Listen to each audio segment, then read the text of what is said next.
With future plans in WWE revealed and more, this is Wrestling Hub. My name is John and you're watching the Wrestling Report. Before we get into the rest of the video, make sure you subscribe to Wrestling Hub and turn on all notifications to stay up to date with everything in the world of pro wrestling. Also, don't forget to follow us on Instagram at Wrestling Hub Official and follow us on Twitter at Wrestling_Hub.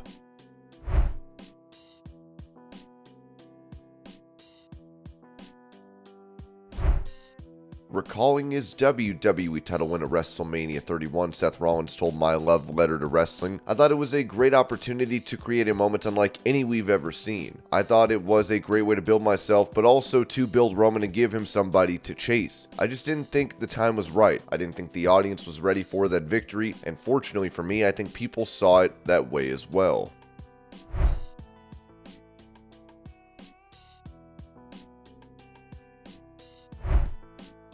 Mentioning the criticism she got from taking part in both professional wrestling and dentistry, Britt Baker told What Culture, "You don't have to stay in one lane and commit. We got merging lanes. I got criticism from both sides. In professional wrestling, it was weird that I was a dental student, that I wasn't just professional wrestling, only in living, eating, sleeping, breathing wrestling, but also in dental school, I was the weirdo. I was the outcast because I wasn't just doing dentistry and sleeping in a library. So I really got it from both sides, but it kept me stubborn and headstrong."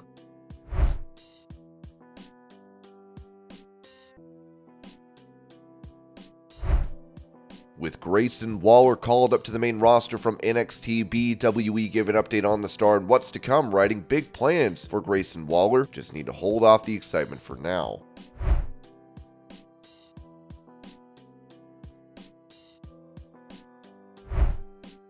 At a WWE live event, Solo Sikoa would get heckled by a young fan at ringside with him looking flustered. Here's the video.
According to Tokyo Sports, Brock Lesnar had a moment with someone that was close to the late Antonio Inoki, writing, "The same is true for WWE, the world's largest professional wrestling organization. The Beast, Brock Lesnar, participated in the festival WrestleMania 39 held at SoFi Stadium in Inglewood, California on April 1st and 2nd. In the tournament, he defeated the Giant Omos, but it is said that something like this happened backstage before the match. This year's festival was attended by people who were close to Mr. Inoki. He was walking backstage when he was yelled at by Lesnar. When he approached his old acquaintance, Lesnar said it was really unfortunate and said words of condolence. In addition, Lesnar asked the same person about Inoki's battle with illness and his last moments. In the middle of the conversation, he was approached by another person involved, but he listened intently to Inoki's final moments regardless of that."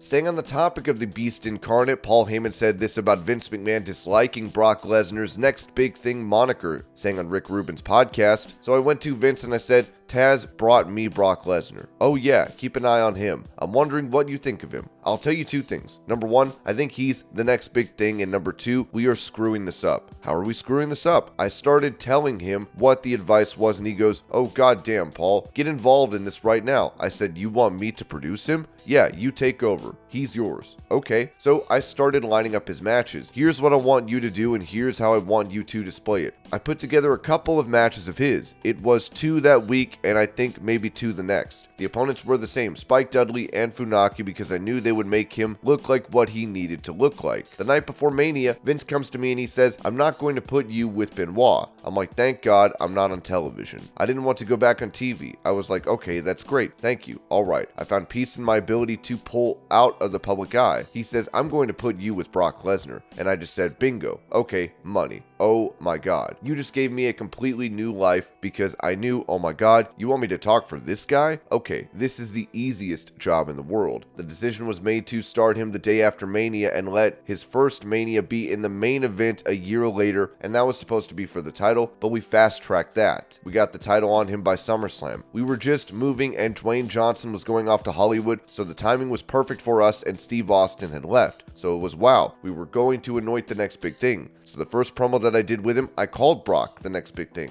We're on the jet that night and Vince turned to me and he goes, what did you call him? I said, I called him the next big thing, Brock Lesnar. And he said, that's terrible. Why would you call him that? Well, because he's the next big thing. Terrible name. Why would you stick that on him? Oh God, people are going to vomit all over that. Thank God by the next week, there were signs in the crowd, the next big thing, and it caught on.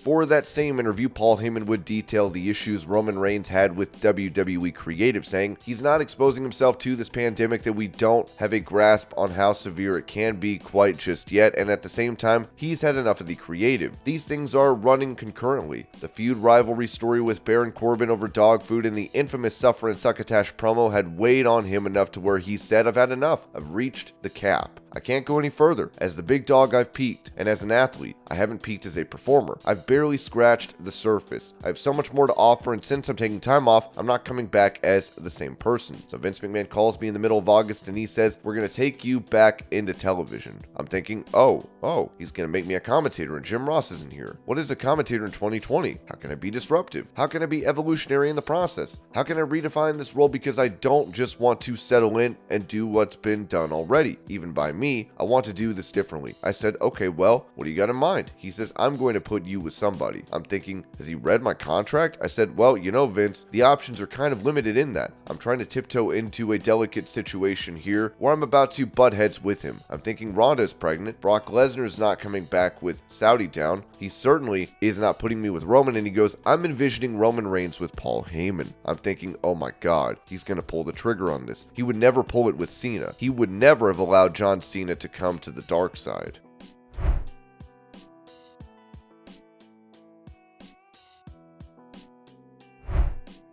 Giving an update on possible plans for Roman Reigns, WWE insider BWE said, another tag match for Roman is discussed. Some will fume, but it's a story and we need to lay out and watch. Y'all know, don't need me to tell you how things should play out.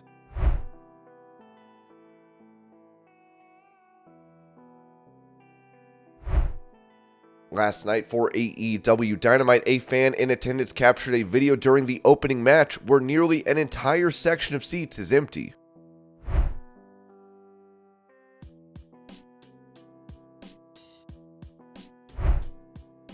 With Lacey Evans going back and forth with WWE Hall of Famer Sgt Slaughter and his daughter on social media, Ringside News noted that one of our readers sent word that Sgt Slaughter appeared on Busted Open Radio just moments ago and said that Lacey Evans is using the Cobra Clutch without his blessing. He says it's very disrespectful that she's using his gimmick without his permission.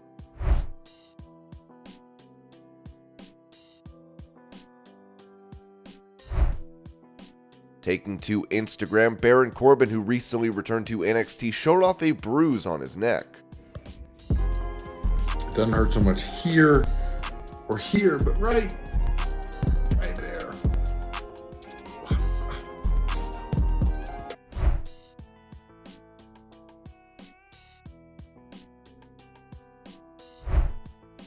Talk about The Undertaker's WrestleMania streak, Paul Heyman told Rick Rubin, but one of the reasons why Vince McMahon would do that is, oh, this is a great WrestleMania for you to come out of retirement and defend the streak, and by the way, I found the person to beat you. I don't care if Undertaker was 85 years old at the time. If he's alive, if the dead man is alive, so to speak, then the streak is exploitable, and if it's exploitable, the promoter in Vince McMahon wants to exploit it.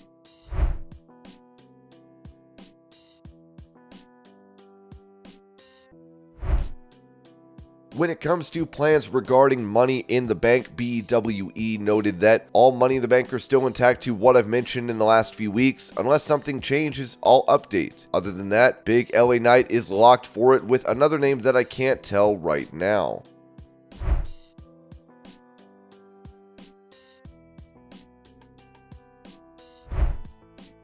In some unfortunate news, former WCW star Jeff Gann, known as the Gambler to wrestling fans, has passed away. This was confirmed by women's pro wrestling star Susan Green, as no other details were given. Of course, we wish his family and friends all the best during this time.